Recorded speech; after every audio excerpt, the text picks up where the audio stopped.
Good afternoon, everyone. Tonight we're going to be working on the door project again. So I have both doors pulled out of the shop now. I had to get the backhoe in there to grab some stuff. So, but the one I still needed to put the hinges on and do all that on the sawhorses. Got our steel and our hinges installed on this side. So, and I even got the steel on the top on this one. So yeah, this one's looking good. I also drilled a hole in the plywood on each of the doors, and that way I can put a chain through there and I can lift from that hole, and then I'll just plug that when I'm done. So on the building I have the trim for the steel, the lower steel done, bottom trim, top trim, and the side. So I'll be working on that tonight. We'll hang this steel and we have to do the rest of the framing for the door. So let's get started. Next thing we're going to do is install this foam. It goes behind the steel and seals up the corrugations so that critters and drafts can't get in behind it, but still lets water through. So we'll get that installed.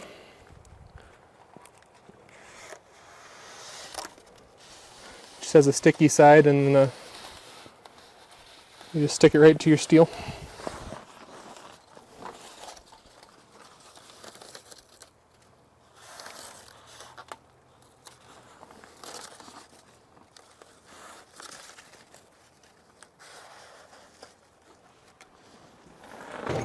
So we're going to install the steel on the building corner here, and to do that we first need to rip down one corner, or one sheet.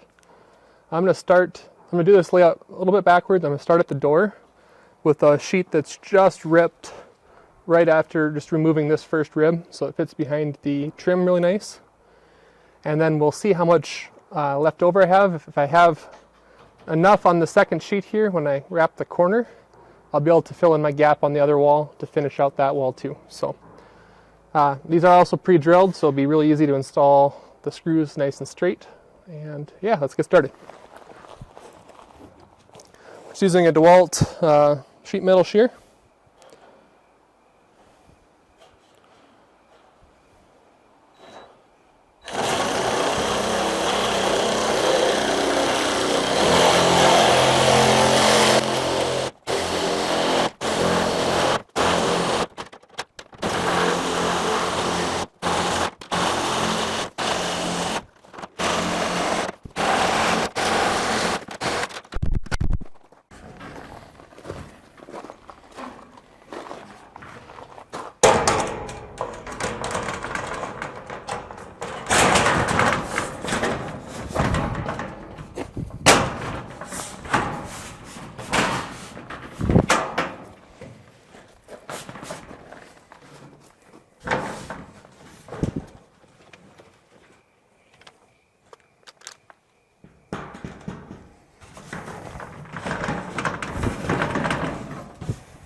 Okay, like I said, I'm doing this a little bit backwards. Normally you start with the other, start at the corner and work your way out, because I wanted to cut this sheet first. We're gonna have to lap our other sheet underneath instead of on top, but it'll work. I'm gonna pull this screw out because it's not quite where I want it now and I'll level out this panel perfectly now because I have a pivot point at the bottom. And then we'll measure for the next sheet after we screw this one off.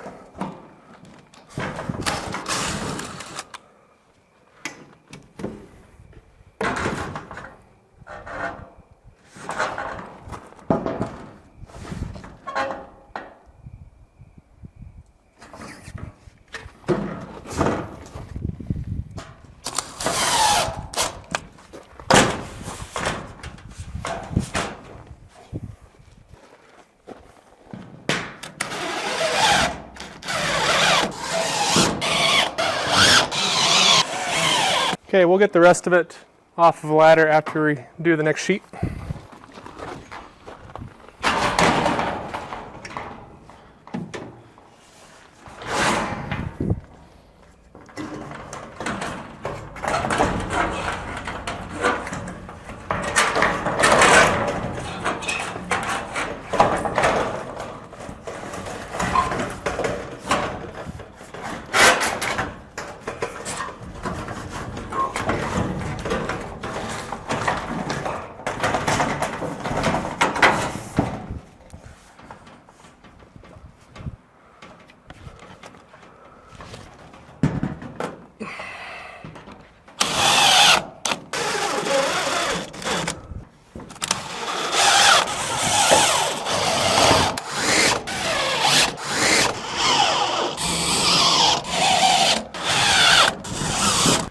Okay, there we have it. The wall is all finished as far as the lower portion here, screwed off.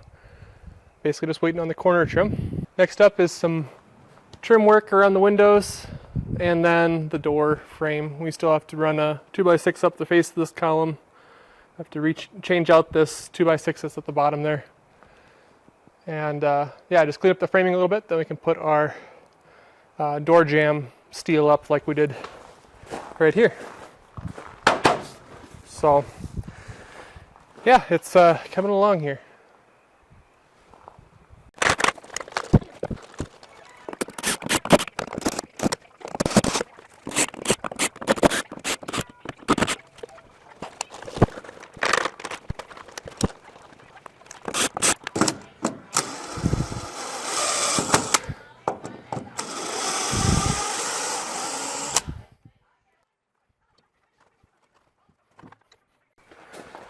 Okay, I'm gonna get the side trim installed here so it'll match the other side.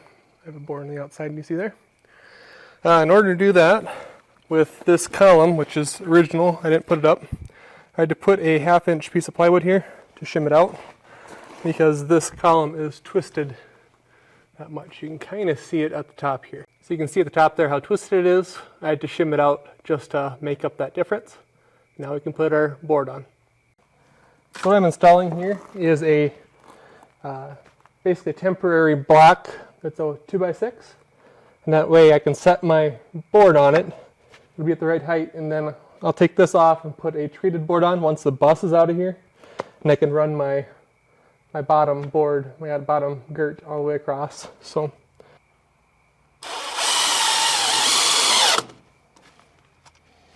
okay, it's level. It's at the right height, so we can install our board now.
Well, it looks like the power just went off.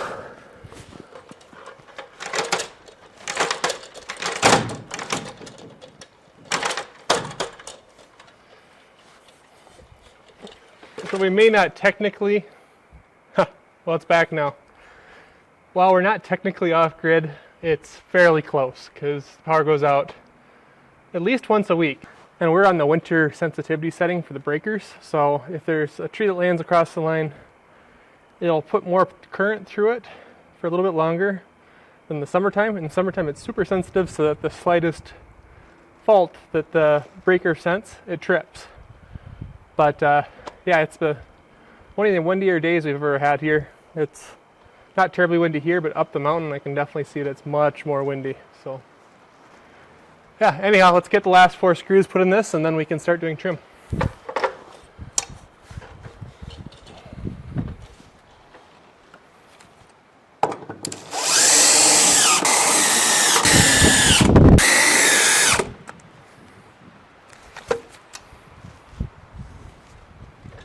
There we have it, the framing's done. Okay, I ran out of light last night, so we are going to continue doing the trim on the door. I had to do a little bit more framing and just kind of tidied up everything. So unfortunately, the depths of my 2 columns are different. This one has the old column that's plated in 2x4s. The other one is made out of, plated in 2x6s. The other one is made of 2x6s, so there's a dimensional difference of 1/4 inch. So I had to take and rip off my back flange from the sheet so that it can slip on here. And then we will put a trim piece on the inside of the door on both sides and make it even around it when we do sheetrock or whatever down the road. But this will work for now.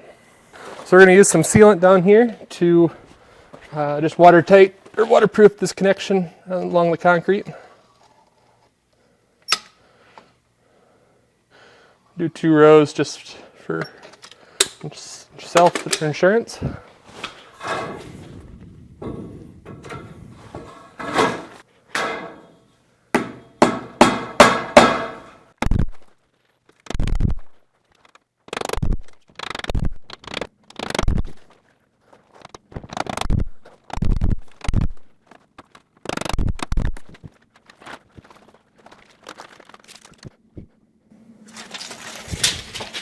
$45.5 for the next piece.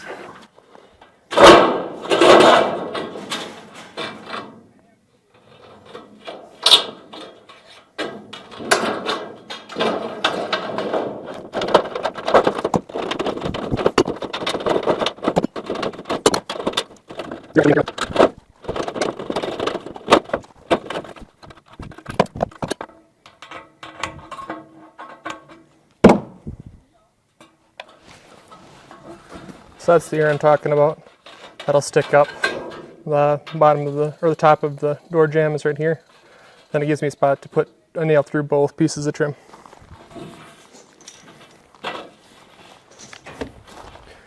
Okay, now because it's that extra wide jamb, we have to just do a little bit of modification to this.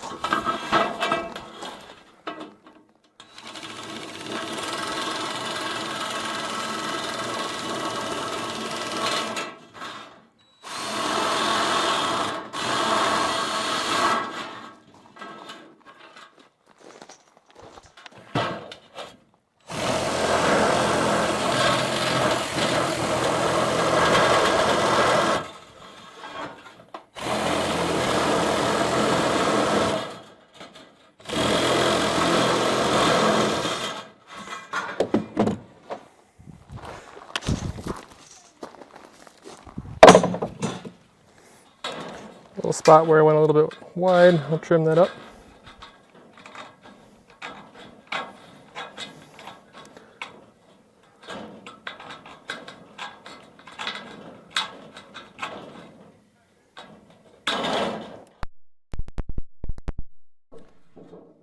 Okay, that's the finished piece we'll put up.